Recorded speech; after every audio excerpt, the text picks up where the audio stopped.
Hello, people. So, welcome to my channel and welcome to this collective reading where I'm gonna talk about this energy that's popping out a lot in the collective and it needs to be discussed. So, let's find out what divine wants us to know, what spirit wants us to know. I'm using auto writing and reading for this one specifically, and this is an interesting download. Whosoever I can pick on the energy, I can feel that you're extremely attracted to someone right now. You are also sexually attracted to this person, but in your mind you're also thinking that you don't want to be distracted because you think about this person a lot, like this person is on your mind in a way. And today we're going to explore like what should be the ideal thing to do here, because that's what this collective reading is pointing at. So you do feel like a lot of romance in the air and the sexual energy, but sometimes you are keeping this person away from you knowingly. Sometimes you regret not pursuing this arrangement. Sometimes you feel like, am I making a mistake by letting this person not be involved with me in such a full-fledged way? But you think this person is a hottie or a cutie, like whatever gender you have, like you could be a man or a woman. This is not a gender specific channeling. This can be applied to anyone. The other person, why do you find this person so attractive, is because they pursue you. Others also had pursued you in the past, and maybe some of you have also been in some kind of active uh, long term relationship. But the way this person pursues you, it's like there's a bit of obsession, there's a bit of attraction, there's love. Also, you feel you you can sense that there is something about this person, but you're also not the same person that you were in the past. You have grown a lot, you've progressed a lot, you've done a lot of inner work, so you are not gonna jump into something like that fast. You want to be focused, you want to be present, but when you think about this person, you can smell that there's some kind of distraction. You feel seduced by this person.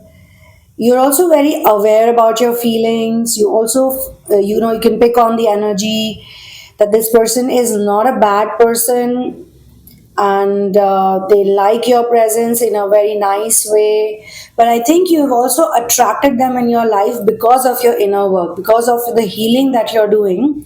That's the reason why you've attracted this person. And I'll tell you that there's also a bit of toxic traits this person has, or at least you are suspecting them to have. Maybe you feel by now that we always attract people like mirrors. You are that smart now. So if they are giving you some kind of negative energy, you're not going full blast mode on them unless you know that they're doing something wrong. But there is this sexual tension also you feel. You're not jumping into it. So it's like loving feelings are also there, but sexual energy is also there. Both are there. Okay. So you feel there is lust and love both. This person is showing you both love and lust.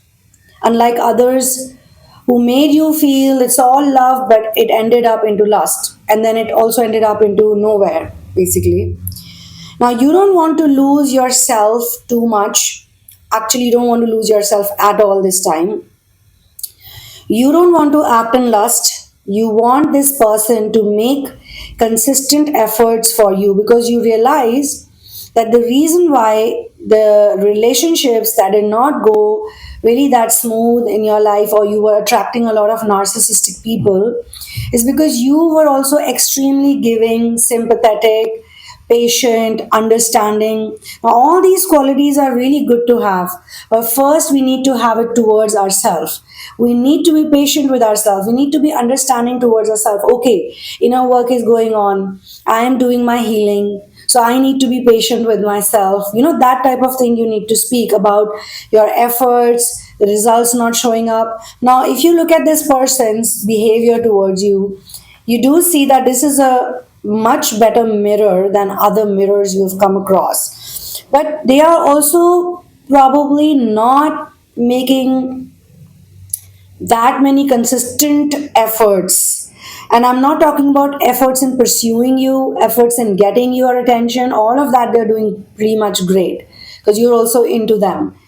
But there are efforts people need to make if they really want a relationship to work. I also sense that you want this person to be responsible, or at least make you believe that yes, they are a responsible person, responsible in relationships, responsible in the relationship they have with you.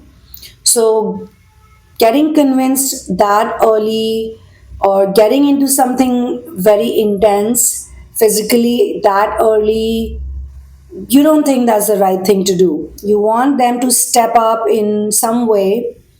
You want to spend time getting to know this person. You want to know this person. Like, you can have bad days and good days. And how are they going to be with you in bad days? If you're a woman, then how are they going to treat you when you're going through your menstrual cycles? If you're a man, how is she gonna motivate you when you're going through some kind of issue?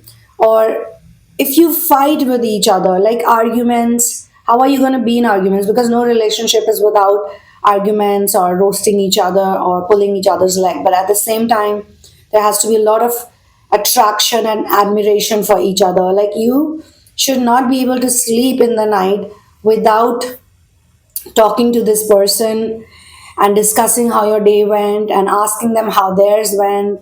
The reason sometimes people don't like those things is because it's very mechanical and it's very fake when people do it. When it's not true, when it's not actual love, when it's just lust, when it's just time pass. But when you actually are into someone, even if it's like not that deep, all those things, like you finding out about them, you replying to their messages, good morning, this, that, how are you, how's your day going? I mean, connecting with a person where there's love, and then disconnecting to do your stuff, and then reconnecting again, and then disconnecting to do your stuff, your things. It's a very natural process. So when you meet them, it's natural. When you have to go home and you have to do your stuff, you have to sleep in the night, you have to do all those normal things, then it doesn't look like a heavy, disturbing thing to go away from that person. So this person can flow into your energy very easily and flow out very easily. There's no fear, there's no stress, there's no tension. You can have arguments with them, you can say things to them, you can sometimes be mean to them, sometimes you can even shout at them, and they can do the same to you. But you're not going to feel bad.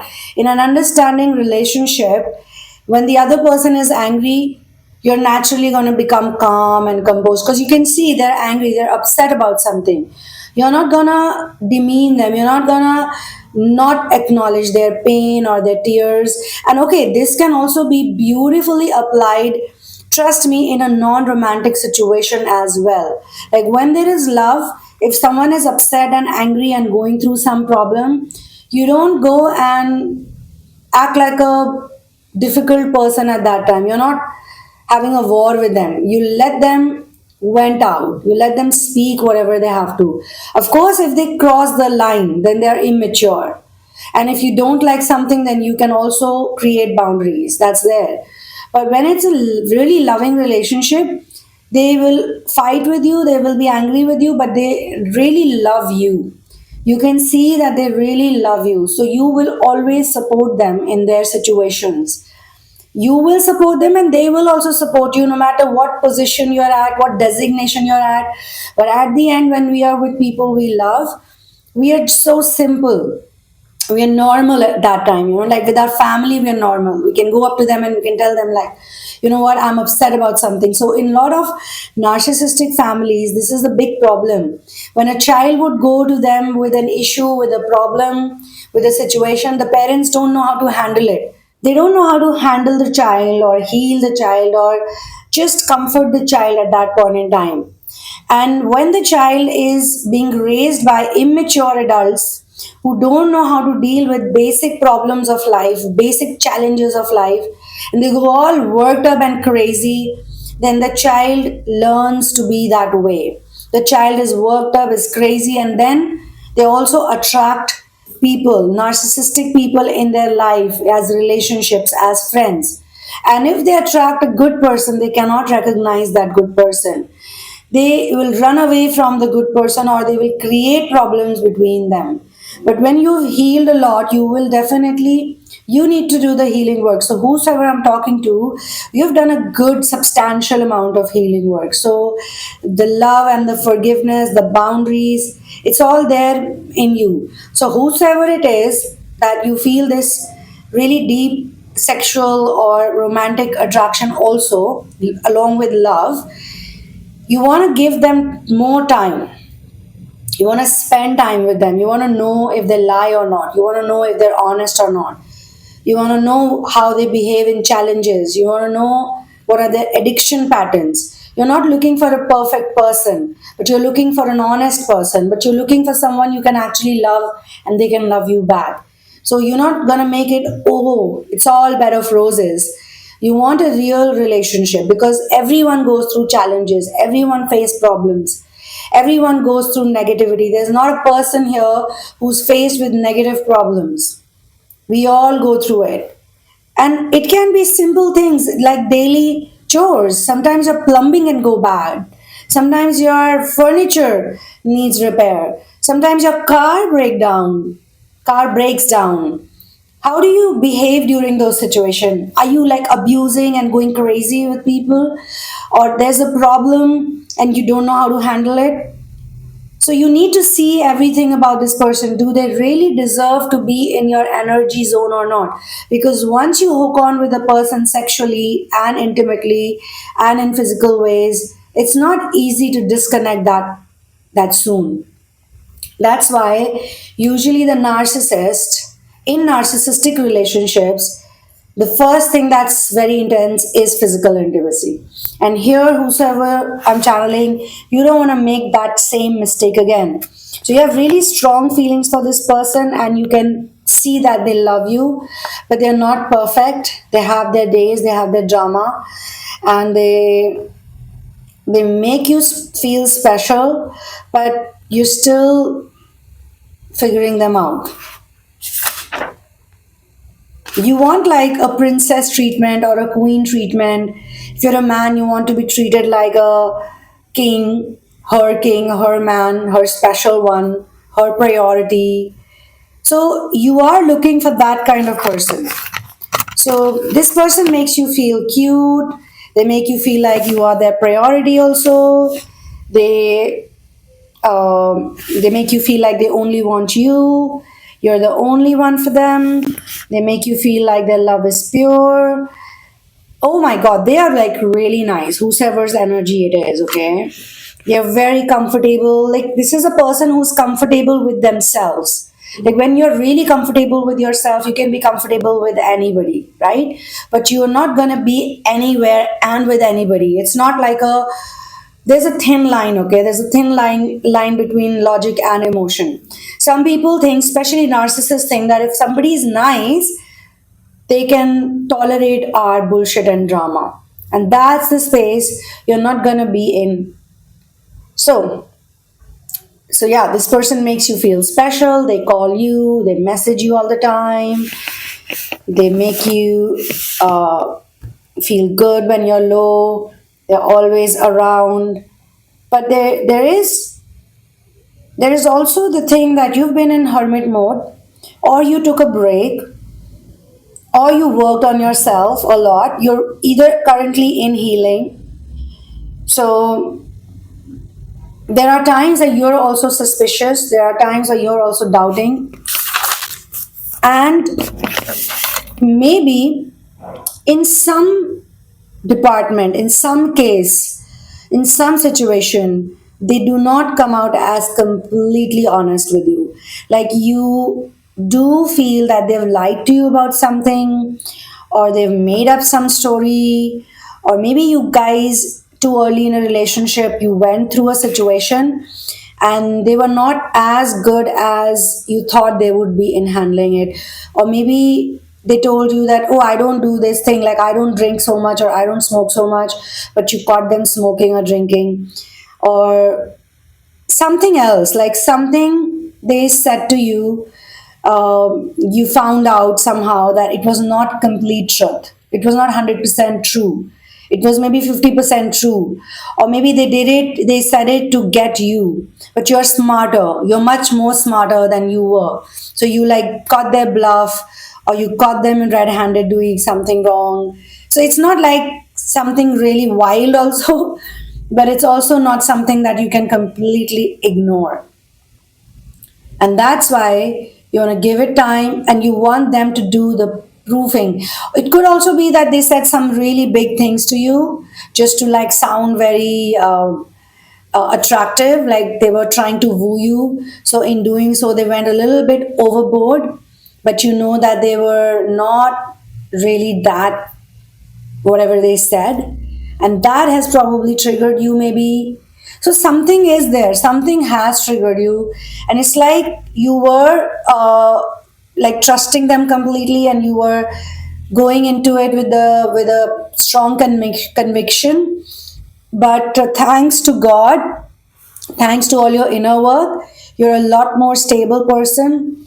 You're not a child, you're not in college or school, you're not looking for that school college romance, you're not looking for the mills and bones fantasy or something. You're very smart. You're not going to accept their proposal, you're not going to accept anything till you are not sure. You're like an investigative journalist, or you are like an investigative officer. You're doing some kind of investigative work. You're like really investigative now. You're like, I need to check everything out. I need to test it out. You're in that energy. So, yeah, that's why you feel the attraction, but you're not going to jump into it too soon. All right, ladies and gentlemen. So, this is a good thing. And maybe one more thing is being shown to me, promises. Yes. So, this person probably made some promises to you, or they gave you some kind of greed. It does sound like a narcissistic thing, but it may not be. We can only find out in due course of time. So, whatever promise they made to you, whatever stuff they said to you, you are like, prove it, do it, show it to me. Don't just say it, don't just say things, do it. And then maybe they can get you or your presence, they can get to spend more time with you, all of that. In action, in real time action, they need to match up to their words, to their promises, to their energy, whatever they've displayed to you. So now, if you're like, I like this person, I like their energy, they are like smart, attractive, or interesting, entertaining, interesting, but you're also very smart, you need more time. You're not jumping into anything so soon. You're not also going to form conclusions. You love yourself a lot more now. You respect yourself a lot more now. You're a godly person. So you're gonna watch yourself. You're not gonna act in lustful ways, or you're not gonna jump into something like that. You care for your heart. You care for your feelings. You've gone so many heartbreaks in life. You're very strong. You're very tough. But that doesn't mean you're gonna keep testing yourself.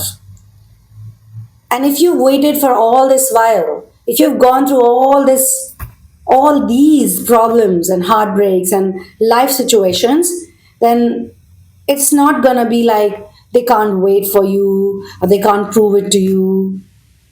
They can, of course, and you're not in a hurry either.